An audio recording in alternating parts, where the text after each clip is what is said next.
हरि ओम।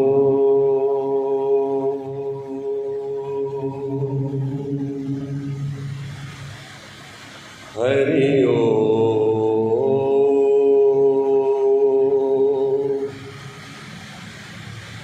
हरि ओम।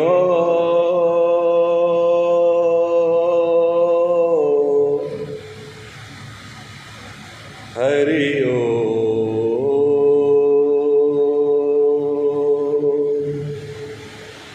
प्रेम से बोलिए श्याम रामचंद्र भगवान की। वृंदावन बिहारी लाल की जय।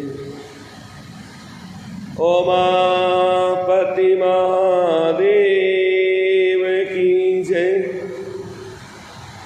आदिशक्ति जगतारिणी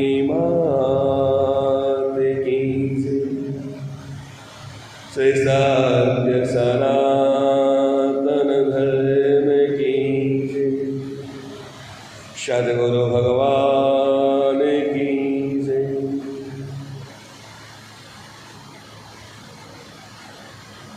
गजाननं भूतगणाधिसेवितम्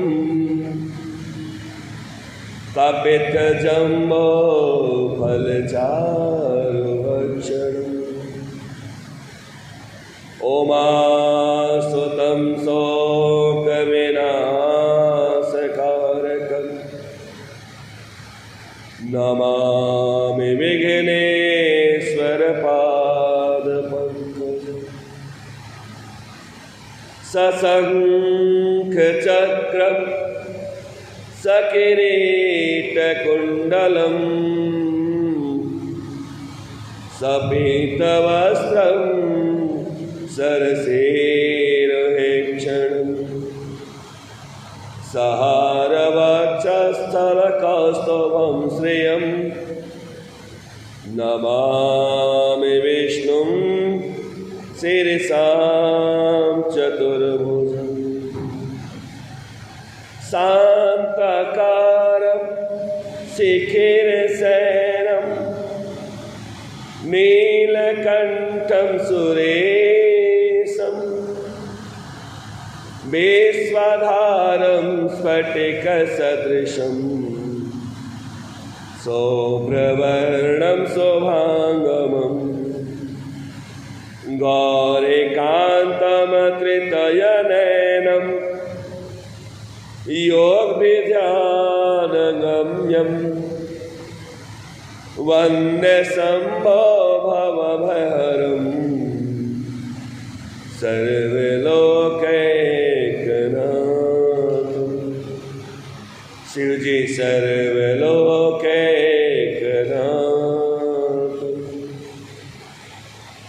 लक्ष्मीर्मेधाधरा पुष्टि गौरतुष्टि प्रभाधृति एताभिपाहिर्तनोभिरिष्टा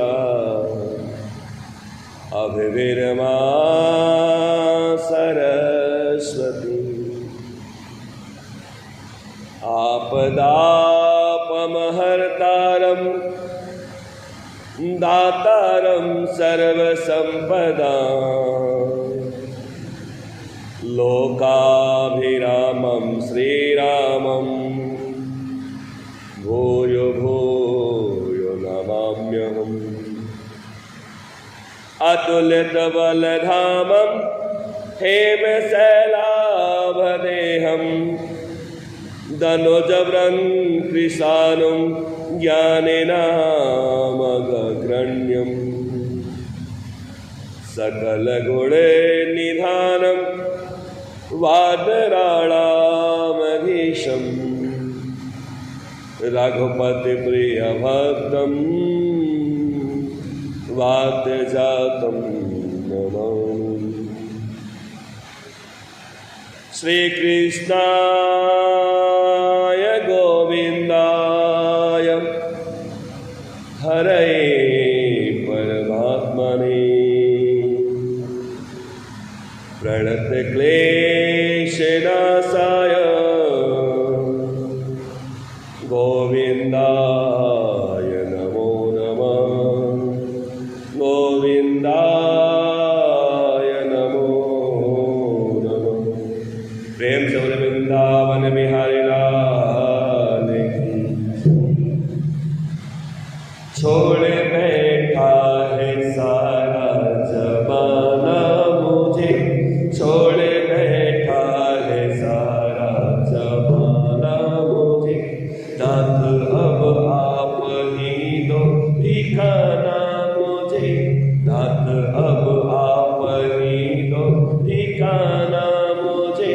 छोड़ बैठा है सारा जमाना मुझे। पातकों की घटा घोर घमसान है,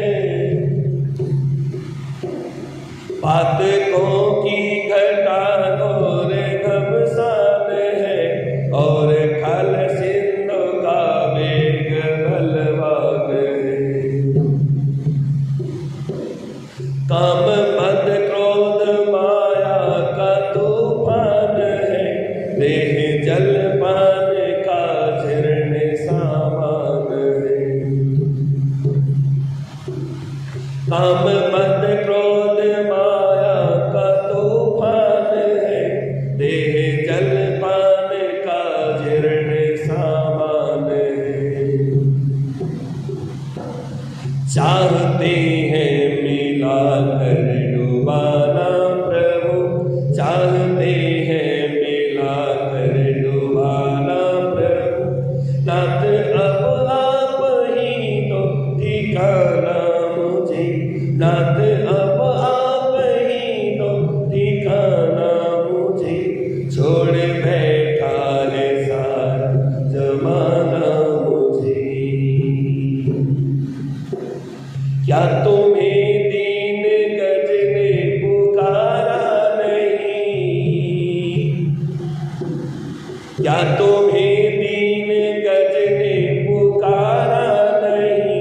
क्या दुखी था कि पुकारा नहीं, क्या दुखी आगे पुकारा नहीं। क्या यमन पिंगला को उबारा नहीं, क्या यमन पिंगला को उबारा नहीं। क्या अजामिल अधम को तुतारा नहीं, क्या अजामिल अधम को है तारा नहीं।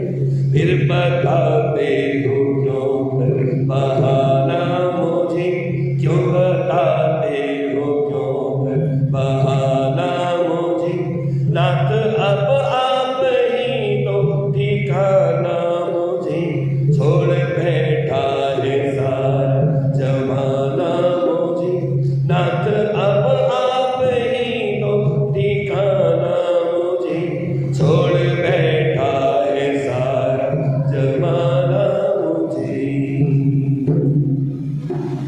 किसका घर है जिस पर मैं घर को करूं, किसके कदमों पर नीचा सिर मैं करूं। आपका किसके दिल पर असर मैं करूं, आह का किसके दिल पर असर मैं करूं।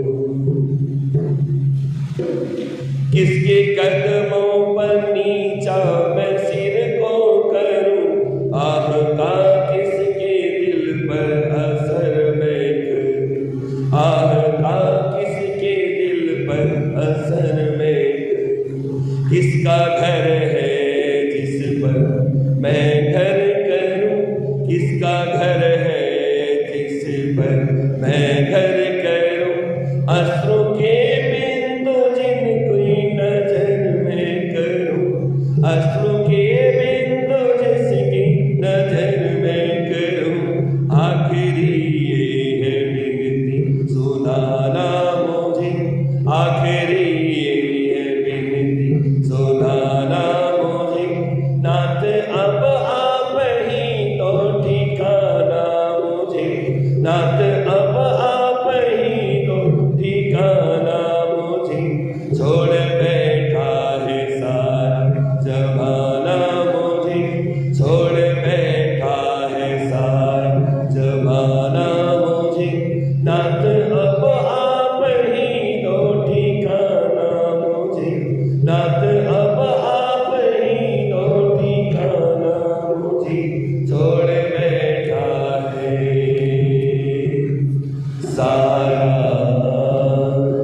जमाना मुझे। प्रेम से बोल वृंदावन बिहारी लाल की जय। जय जय श्री राधे, जय जय श्री राधे, जय जय श्री राधे। एक वंशधरं पेकां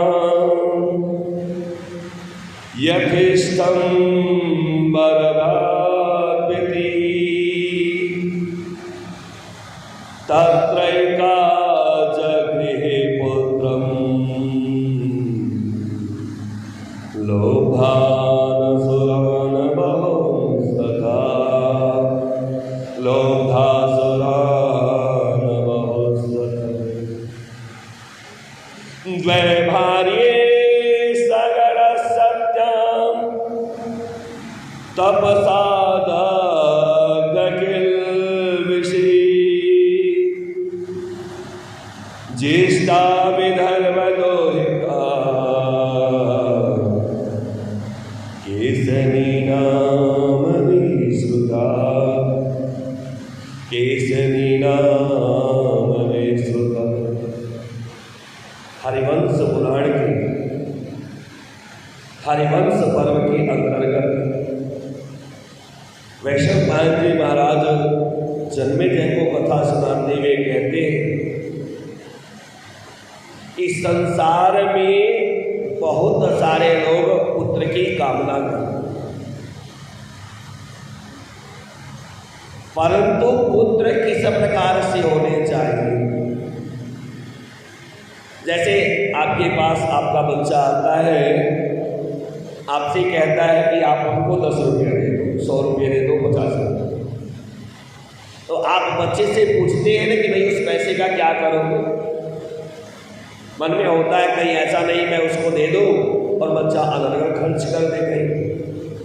जब बच्चा कारण बताता है और कारण बताने के बाद आप संतुष्ट होते हो, तब जाकर के बच्चे को आप अब ये है क्या। इसी प्रकार से जब परमात्मा से आप कुछ भी मांगते हो तो परमात्मा पहले संतुष्ट होते हैं, भाई जो मैं आपको दे रहा हूं उसका क्या करूं। जैसे आपने परमात्मा से कहा परमात्मा हमें धन दे दे, भगवान कहते हैं धन तो देने के लिए मैं बैठा हूं, लेकिन बताओ तो उसे उस धन का करोगे क्या। अब आपको विचार करना है क्या करेंगे धन का। तो अगर आपने यह परमात्मा से कहा कि धन मैं परमार्थ में लगाऊंगा, तब तो भगवान जितना दे रहे हैं उससे और ज्यादा दे रहे हैं। ये कह दिया कि भाई हम धन को जो है खाएंगे पिएंगे खेलेंगे कूदेंगे मौज करेंगे और क्या, तो कहा भाई ठीक है फिर जितना दिया है उतना ही है, उससे ज्यादा। और अगर गलती से आपने धन का उद्देश्य बना लिया कि जितना हो सके व्यसन करेंगे, उड़ाएंगे, फजूल खर्ची करेंगे, तो भगवान जल्दी से जल्दी चाहते हैं कि इसका धन खर्च हो जाए ताकि ज़्यादा देर तक व्यसन नहीं। इसी प्रकार से शरीर की गति है, परमात्मा ने शरीर भी दिया है तो शरीर के लिए भी आपसे पूछा है क्या करेंगे, तो जैसा आपने अपने मंतव्य को कहा उसी प्रकार से आपका शरीर। अब तीसरा और सबसे सशक्त मिलता है पुत्र। आप पुत्र के पास गए, भगवान से याचना कर रहे हो परमात्मा हमें एक पुत्र दे। देवकी सुत गोविंदम वासुदेवम जगत पते देहि मे तनयं कृष्णं त्वमहं शरणं गतः। तो आप भगवान से कहते हैं परमात्मा हमें एक पुत्र चाहिए। पुत्र कैसा चाहिए? कहा भगवान श्री राम जैसा, है ना। पुत्र चाहिए कैसा? भगवान श्री कृष्ण जैसा।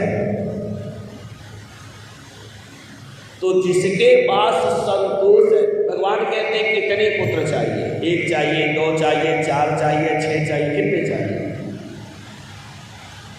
अब जिसको ढेर सारे पुत्रों का लोभ है वह ढेर सारे पुत्र मांग लेता है, और जो संतोषी है वह कहता है महाराज एक ही मिल जाए, लेकिन वह भगवान का भक्त है ना, एक ही मिल जाए जो हमारी भावना को समझने वाला हो, भगवान का भक्त हो, ऐसा पुत्र एक ही पूरे वंश का वंशधर हो जाता है। और एक साथ 1000 बच्चे हो जाएं और सारे के सारे अधर्मी हो जाएं, नास्तिक हो जाएं, व्यभिचारी हो जाएं, तो ऐसे संतान का क्या करना? इसी संदर्भ में कथा आती है। वैशंपायन जी महाराज कहते हैं, जन्मेजय ने पूछा, बाबा आपने बहुत सारी कथाएं सुनाई, हमने पूर्व काल में सुना है कि सगर महाराज जब प्रकट हुए संसार में आए तो उनकी विमाताओं ने उनकी माता को जहर दे दिया था। तो गर के साथ, जहर के साथ, गर कहते हैं विष को, गर के साथ वो प्रकट हुए, इसलिए उनका नाम सगर पड़ा। तो विष खाने के बाद तो सहज ही कोई मर जाता है, अच्छा गर्भ में शिशु रहेगा तो वो भी मर जाएगा, परंतु किस प्रकार से बच गए ये कथा हमें सुनी।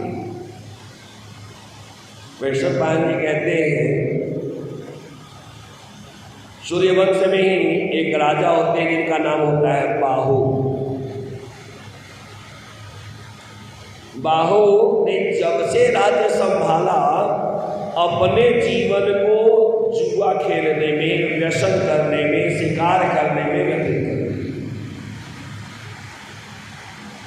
अच्छा उस समय 5 ऐसी विधर्मी लोग होते हैं, यवन, पारद, कंबोज, है शक, ये सारे 4-5 लोग होते हैं। इन्होंने जबरदस्ती इनके राज्य पर आक्रमण कर दिया। अब चूंकि राज्य कार्य कोई देख नहीं रहे, व्यसन के नाते अपने शरीर को जीर्ण कर लिया, क्या होगा? 5 विधर्मियों ने आकर के आक्रमण, घोड़ भी थे उसी में, सबने आकर आक्रमण किया, इनके राज्य को छीन। तो जब राज्य को छीन लिया तो राजा बाहो घर छोड़ करके निकल जाते। जब निकलने लगे तो उनकी 2 पत्नी,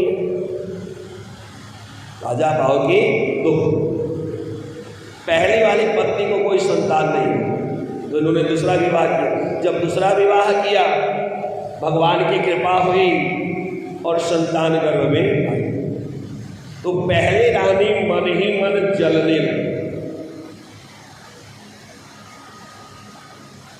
सोचती है कि भाई मेरे पास संतान नहीं है, इसलिए मेरा सम्मान नहीं होता, इसके पास संतान हो गया तो इसका सम्मान तो जरूरत से ज़्यादा होने लगेगा। हालांकि ऐसा है नहीं, कुछ जगह पे हो सकता है, परंतु आम तौर पे मान और सम्मान दोनों आपके अपने कर्मों के अनुसार है। वैसे सुख से रहना चाहते हैं तो मान सम्मान के चक्कर में पड़ना ही नहीं चाहिए, क्योंकि अगर आपका कोई सम्मान करेगा तो कोई एक तो बैठा होगा जो आपका अपमान करेगा।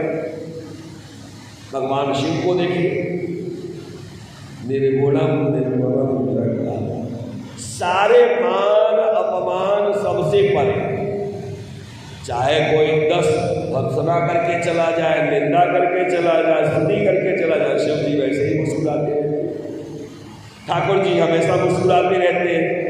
जैसी भावना आपके अंदर है, आते हो, प्रकट करते हो, मजे की बात यह है कि उसी भावना के अनुरूप आपको ठाकुर जी के दर्शन भी होते हैं। परंतु होता क्या है, ठाकुर जी के ऊपर आपके किसी भावना का असर दिखता नहीं, होता है परंतु दिखता नहीं है। ठाकुर जी हमेशा मुस्कुराते हैं, परंतु मान और सम्मान अगर किसी को चाहिए तो उसे ध्यान रखना होगा कि उसके अपने कर्तव्य से मान सम्मान है, परंतु जिसके हृदय में प्रेम सूख गया हो, जो स्वयं किसी को सम्मान देना नहीं चाहता और सम्मान पाना चाहता, उसको क्या कहते हैं? ऐसे लोग दूसरे की प्रसिद्धि, दूसरे के यश, दूसरे के सम्मान से जलते, ईर्ष्या करते। वो सोचते हैं मेरा मन नहीं हुआ तो इनका भी नहीं होना चाहिए। किसी बड़ा सुंदर एक दृष्टांत आ गया। किसी गांव में 2 स्त्रियां रहती, दोनों के पास संतान नहीं। दोनों ने बहुत सारे पूजा पाठ किए, जप तप किया, जतन किया, परंतु संतानें नहीं। कोई संतान नहीं, न पुत्र हुआ न पुत्री। तो संयोग से उसी गांव में एक महात्मा जी आए, बड़े सिद्ध संत आए। महात्मा जी आए तो दोनों बहनें थी, दोनों सगी बहन, एक ही गांव में शादी हुई है और दोनों को संतान। तो दोनों अपना सलाह मशवरा करके कि चलो महात्मा जी आए हैं, हम दिखा लेते हैं अपना भाग्य। चलिए महात्मा जी के साथ जाने जाके इन्होंने अपनी बात कही कि महाराज हमारा विवाह इतने साल हो गया, कोई संतान नहीं, क्या करें? तो महात्मा जी ने सोचा और विचारा। महात्मा जी ने कहा तुम्हारे पूर्व जन्म के पाप कर्म के कारण तुम्हारे पास संतान नहीं। कहा कौन सा पाप हमसे हुआ है महाराज जिसके कारण संतान नहीं? कहा पहला पाप, पहले चूल्हे में भोजन बनता था ना, लकड़ी के द्वारा, लकड़ी उपले वगैरह के द्वारा बनाया जाता था। तो चूल्हे में आग प्रज्वलित हुई ही नहीं, उससे पहले ही आप बर्तन रख देते, ये अपराध है, ये पाप है। जब तक गैस जलाइए नहीं तब तक उसके ऊपर बर्तन नहीं रखना चाहिए। हम क्या करते हैं, सारी तैयारी कर दी, दाल वाल धो के रख दिया, उसके गैस के ऊपर रखे, उसके बाद गैस को चालू, ये अपराध है, इससे संतति नष्ट होती है। पहले गैस को जलाइए, उसके बाद आप उसके ऊपर रखिए। तो आप लोग पूर्व जन्म में चूल्हे में आग प्रज्वलित ही नहीं होते थे और तब तक आपने बर्तन रख दिया, एक पाप ये हो गया। दूसरा पाप यह है कि जब आप लोग भोजन बनाते थे, उपले से भोजन बनता था पहले, तो आप लोगों ने कभी भी उपले को देखा नहीं कि उसमें कुछ है या नहीं। साबुत उपले को आपने चूल्हे में डाल दिया, परिणाम क्या होता था, उस उपले के अंदर चींटियां अंडे दिए रहती हैं, बहुत सारे बच्चे रहते थे और वो सब आग में जल जाते। आपने दूसरे के बच्चे को जलाया है तो आपको संतान की प्राप्ति कैसे होगी, जरा बताओ तो सही होगी। तो इस पाप कर्म के कारण आपके घर में संतान नहीं। तीसरी एक और गलती होती है, जब पंडित जी लोग के लिए विशेष करके हैं, हवन करवाने जाते हैं और हवन कुछ समझदार होते हैं, हवन की लकड़ी को झाड़ के देख लेते हैं। लेकिन अगर आप जल्दीबाजी में आपने हवन की लकड़ी को झाड़ के नहीं देखा और उसके अंदर कोई कीड़ा चला गया, तो हवन करने का जो पुण्य होगा वो तो यजमान को मिलेगा, लेकिन जो कीड़े को जला के मार डाला उसका पाप पंडित जी को। विशेष करके जिनको आपने ब्रह्मा बनाया हुआ, तो अगर ब्रह्मा का वर्ण करवा के किसी को ब्रह्मा बनाया हुआ है तो सारा पाप उनको जाएगा। और ब्रह्मा का वर्ण अगर नहीं किया है, केवल उसका आसन दे दिया है, तो ऐसे समय में जो स्वाहा कर रहे हैं सारा पाप उनके पास। तीसरा सबसे महत्वपूर्ण चीज, जब हम हवन करते हैं तो हवन सामग्री नहीं चाहते हुए भी हवन कुंड के बाहर गिर जाती है। जो समझदार है वो तो सचेत रहते हैं, लेकिन जो बहुत ज़्यादा समझदार होते हैं वो बाहर गिरे हुए आहुति को भी उठा करके हवन कुंड में, बहुत बड़ा दोष है। आपने जीवन में जितना हवन करके पुण्य नहीं कमाया, उससे ज़्यादा आपको पाप मिल जाता है। तो महात्मा जी ने कहा देवियों इसी कारण से आपके घर में संतान नहीं। अच्छा कोई बात नहीं, संतान नहीं है, तो जो बच्चा आपके पास आता है, आपके सामने आता है, उससे प्रेम करो।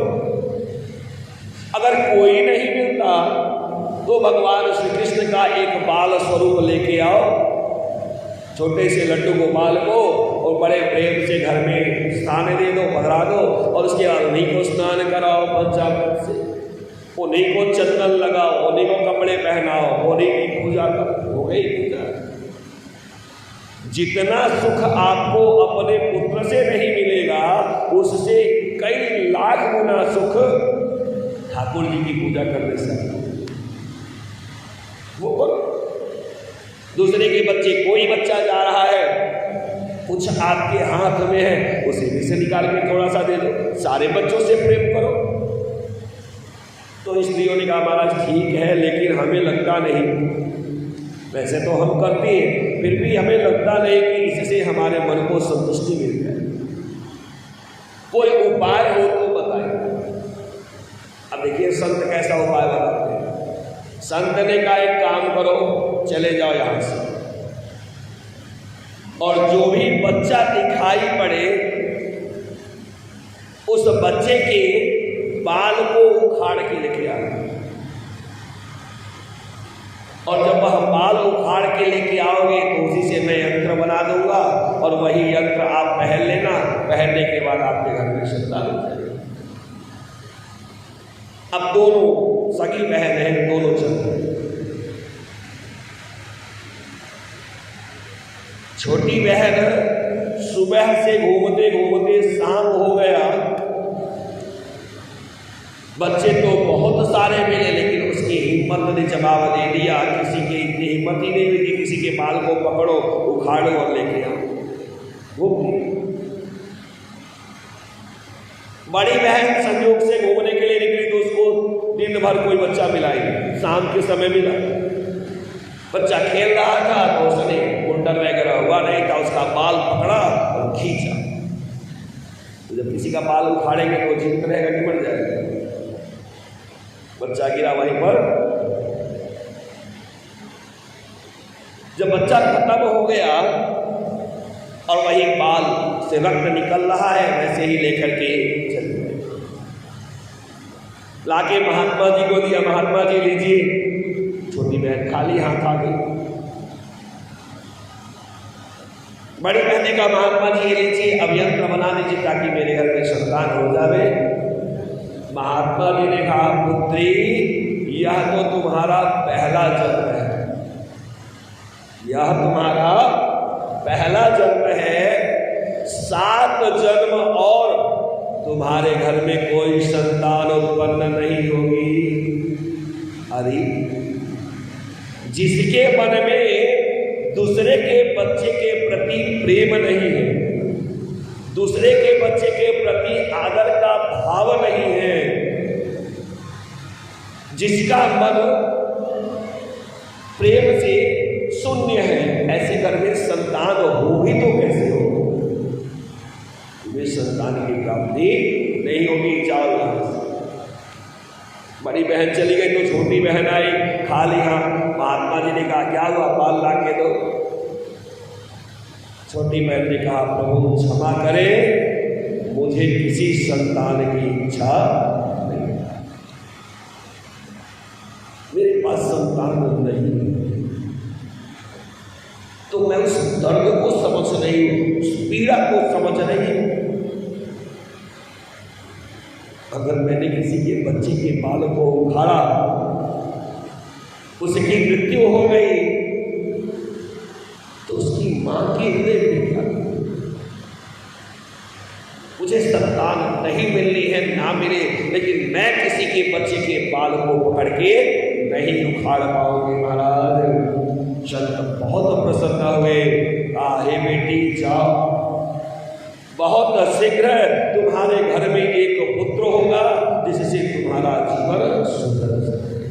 प्रेम से बोले वृंदावन बिहारी लाल की।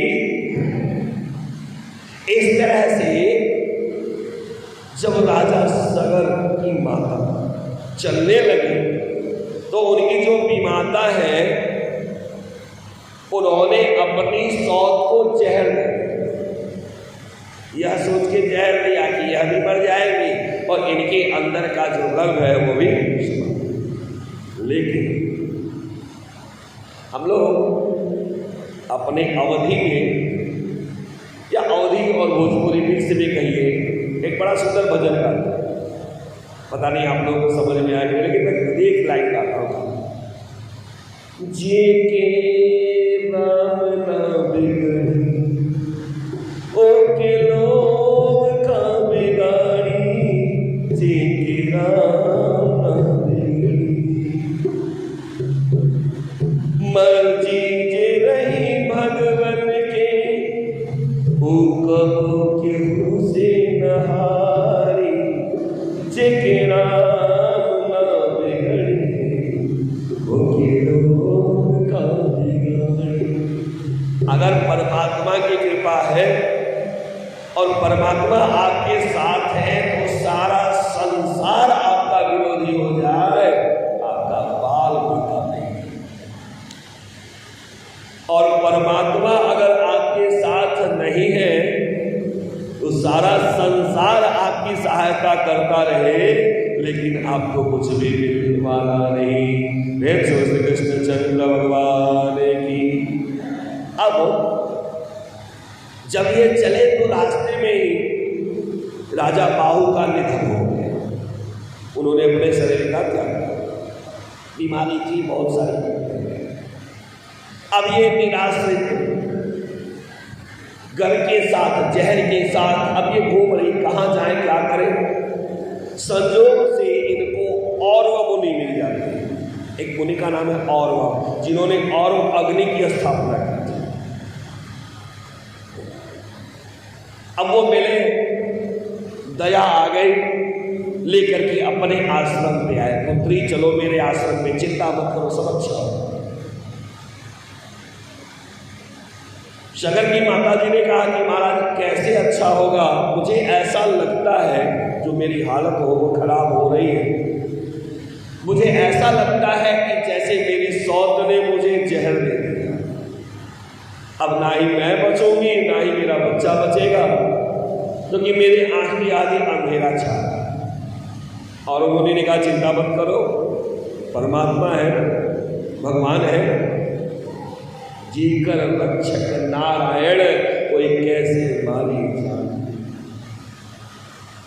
नारायण सामने में है, आपको चिंता करने की जरूरत नहीं।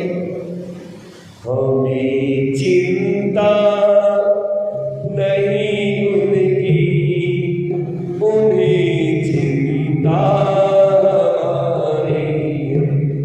हमें चिंता नहीं उनकी, उन्हें चिंता नहीं। हमारे प्राण के रक्षक सुदर्शन चक्रधारी, हमारे प्राण के रक्षक सुदर्शन चक्रधारी। तो भगवान की कृपा हुई और वह मुनि ने अभिमंत्रित जल, भोजपत्र को अभिमंत्रित किया, उसी को जल में डुबाया 3 बार। मंत्र आता है, उसको आप प्रसवेदना हो माँ को, आप केवल वह अभिमंत्रित जल पिला दीजिए, भोजपत्र से डुबाया हुआ, माँ की प्रसव वेदना कम हो जाएगी और शीघ्र अतिशीघ्र संतान प्राप्ति है। शास्त्र में मंत्र। और मुनि ने वही किया, और जैसे ही जल पिलाया, गर के साथ जहर के साथ संतान प्रकट हुआ है। आप जानते हैं जब बच्चा प्रकट होता है तो उसके बाद माँ के शरीर से और भी बहुत सारे पदार्थ आते हैं। इसी प्रकार से जहर के साथ वह बच्चा प्रकट हुआ तो नाम पड़ा सगर। और मुनि ने सगर जी को सारे ज्ञान, वेदों का ज्ञान दिया, उपनिषदों का ज्ञान दिया, पुराणों का ज्ञान दिया और अस्त्र विद्या भी सिखाई, और इतना सशक्त बना दिया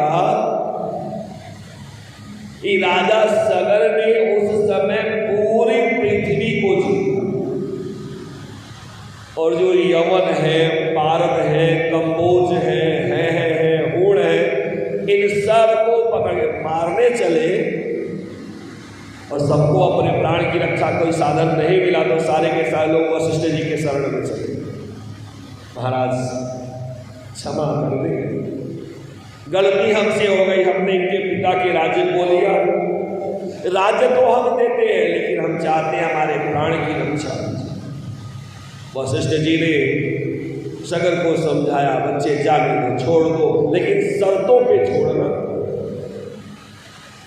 तो राजा सगर ने किसी के बाल मुड़वा दिए, किसी की मूंछ निकलवा दी, किसी की दाढ़ी निकलवा दी, मतलब कुछ न कुछ चिन्ह दे दिया कि आप लोग हारे।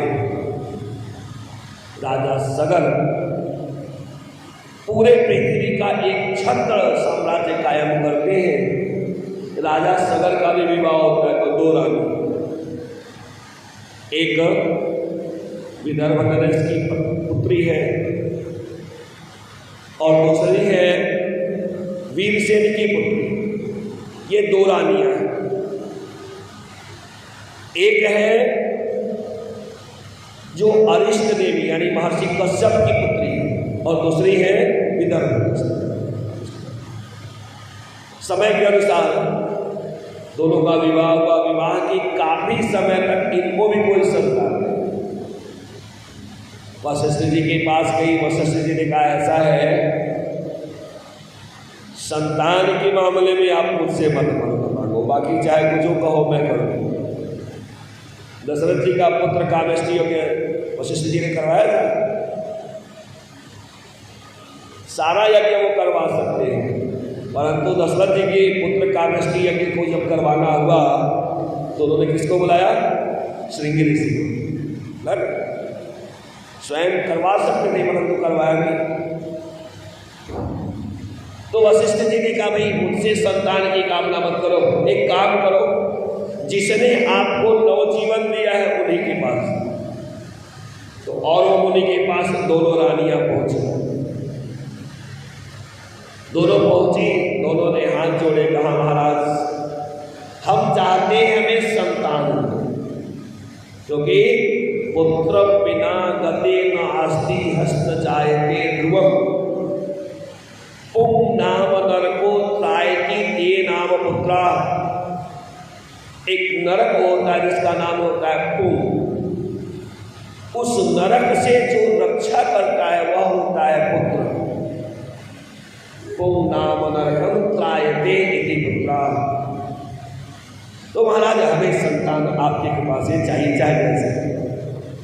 और उन्होंने बहुत विचार किया, कहा देखो दो लोग हो बैठे, कहा दोनों में से एक को 60,000 पुत्र मिले और एक को एक पुत्र मिले। अच्छा, अगर दो लोग बैठे रहे और सामने वाला कह दे कि एक आदमी को 1 रुपया मिलेगा और एक आदमी को 60,000 रुपया मिलेगा, तो पहले हाथ कौन उठाएगा? 1 रुपये चाहिए कि 60,000 चाहिए? दोनों है सामने। एक के लिए कहा जा रहा है कि आपको 1 रुपया केवल मिलेगा और दूसरे को कहा जा रहा है 60,000 मिलेगा। क्या चाहिए?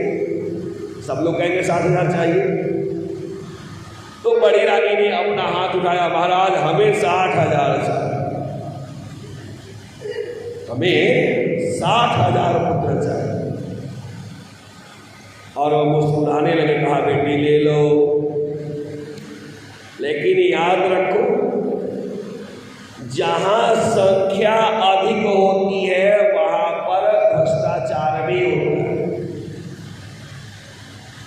धार्मिक भावनाएं वहां से तिरोहित हो जाती। अच्छा, हम इतने सारे लोग हैं, प्रेम से कथा को सुन रहे हैं, मान लीजिए यहाँ से लेकर के और पूरे रोड तक लोग ही लोग भरे हुए, केवल सर दिखता और कुछ दिखेगी, तो फिर धीरे धीरे हमारी भावनाएं कम होने लगती। क्योंकि जन बल को बचा पाना इतना आसान नहीं होता। भगवान ने आपको 2 पुत्र दिया, 5 पुत्र दिया, 10 दिया, भगवान की कृपा। परंतु आप क्या कर रहे हो, आपकी योग्यता क्या है? भगवान ने अगर आपको 5 पुत्र दिया तो ये नहीं कहना चाहिए कि ये पुत्र हमारे हैं। क्या है? भगवान के प्रसाद है और भगवान के ही हैं। तो जब आप यह मानोगे यह भगवान के हैं तो आपके अंदर पुत्र के कारण अभिमान नहीं। दूसरी रानी ने ये कहा, महाराज ठीक है मुझे 1 ही दे दीजिए, इनको 60,000 मिल गया, हमको 1 दे दीजिए। और वह ने कहा, हे पुत्री, तुम्हारा 1 पुत्र वंशधर पुत्र हो और ये 60,000 जो है ना ये अभिमानी बन जाएंगे।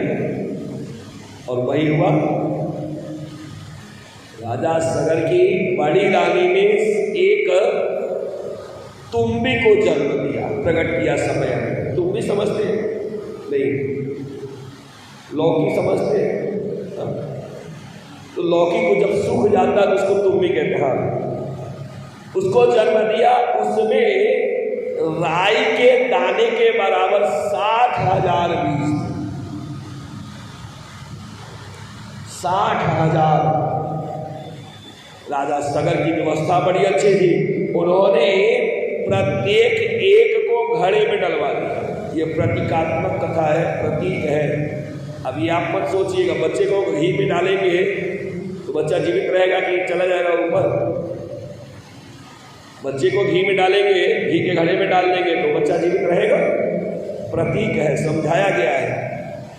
घी पीना, घी के घड़े में डालना, इसका अर्थ यह है कि उनकी सेवा पर प्रत्येक एक पर 2-2 धायों को नियुक्त किया गया। बड़ी सुंदर व्यवस्था की। भगवान की कृपा हुई, 60 के 60,000 पुत्र जीवित हुए और बड़े बलवान, बड़े सशक्त। और छोटी रानी जो है उन्होंने 1 पुत्र को जन्म दिया जिसका नाम पड़ा असमंजस। अब ये 60,000 पुत्र चूंकि बहुत बलवान थे तो इनके अंदर अभिमान भी बहुत ज्यादा भरने लगा। इनके सामने किसी की तूती न हो सके। इंद्र ने देखा कि भैया ये 60,000 है, एक समय ऐसा आएगा 60,000 ये है तो इनके बच्चे होंगे तो कितना होगा, पूरा संसार इन्हीं से भर जाएगा। उस समय राजा सगर ने अश्वमेध यज्ञ किया। तो अश्वमेध यज्ञ जब किया तो घोड़े को छोड़ा गया और ये सारे बच्चे रक्षा के लिए निकले। अब जब निकले तो इंद्र ने क्या किया, उस घोड़े को चुरा लिया और चुरा के लेके गए कपिल मुनि की आश्रम में बांध दिया। कपिल मुनि भगवान श्री हरि के अंशावतार है। अब कपिल मुनि ध्यान मगन है, परमात्मा में मन लगा हुआ है। उनको क्या मालूम हमारे बगल में क्या बांध के खोज चला है। राजा सगर के पुत्रों ने जब खोजा कहीं कुछ मिले, जब नहीं मिला तो उन्होंने पृथ्वी को खोदना शुरू कर दिया। अब एक सिरे से खोदते खोदते जाकर के मिला दिया तो जो मिलाया वह सागर बन गया। सगर के नाम से सागर प्रसिद्ध। अब खोजते खोजते खोदते खोदते अंत में पहुंचे कपिल मुनि के आश्रम में। कपिल मुनि अभी भी ध्यान मग्न है। सामने इन्होंने देखा घोड़ा बंधा हुआ है। अच्छा ये मुनि है। इस प्रकार से घोड़े को चुरा के लाके अपने यहाँ बांध लिया और आंख बंद करके दिखा रहे जैसे हम परमात्मा का ध्यान कर रहे हैं। होता क्या है, जब भी हम बल पर अपने मस्तिष्क का नियंत्रण हटा देते हैं, जब भी हमारा बल हमसे बचता नहीं है तो हमारे विवेक शक्ति कुंठित हो जाती है और किसको क्या कहना चाहिए, किसको क्या नहीं कहना चाहिए, उस पर हमारा ध्यान। भगवान ने थोड़ी सी ताकत दे दी, जिम उम में गए और जाकर के शरीर मजबूत बना लिया। कैसे चलते हैं जरा बताइए? ऐसे सीना तान के चलते हैं कि सामने जो आएगा उसी को पीस डालेंगे, है ना। और जब काल ऊपर से प्रभाव डालता है तो क्या होते हैं? कमर झुक जाती है ना, सारी शक्ति खत्म। लेकिन जब तक ताकत है कैसे चलते हैं? सिर को उठा के ऐठ के चलते, तान के अपना सीना। सिर को उठा के ऐठ के चलते, तान के अपना सीना। सद्गुरु का जो संग किया ना व्यर्थ है उसका जीना।